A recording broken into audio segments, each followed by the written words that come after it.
It was a familiar story on Friday at the 2025 Gran Premio YPF Energía de Argentina.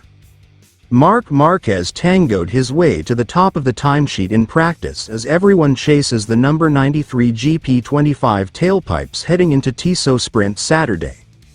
A late attack from Fabio Di Giannantonio and a consistent Friday from Alex Marquez see the Italian and Spaniard sit as the title chase leaders' main early contenders, as Francesco Bagnaia narrowly avoids another Q1 showing, following a crash in the closing minutes at Turn 2.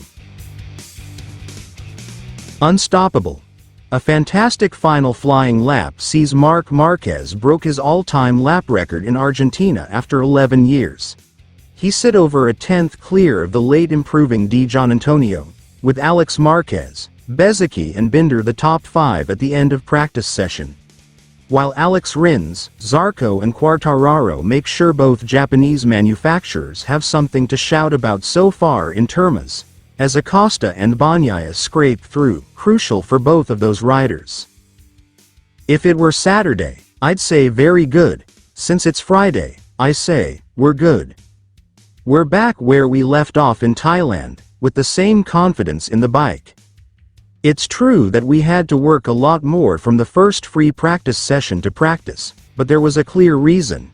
It was the first time I rode a Ducati here, and I didn't have any engine braking foundation for my riding style.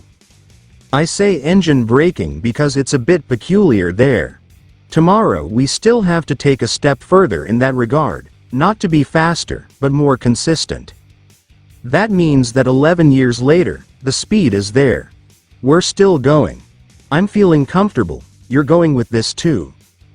Today, the record is more of an anecdote, and tomorrow, I think if it's not me, someone will break it, because to be on the front row, I think you'll have to run in the high 1 minute 36, but it all depends on the track, how it develops.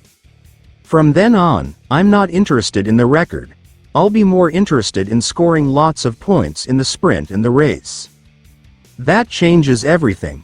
Also because I, personally, haven't been able to do a single test like this with the team, and there's also a point there between dry and wet conditions. Yes, they have the data from last year, but there's also a certain amount of adaptation involved. I hope it's fast, because the bike's balance is good, but let's hope it's a dry weekend. I already started working on my pace today. I didn't in the first practice session, but in the second I started working on my pace.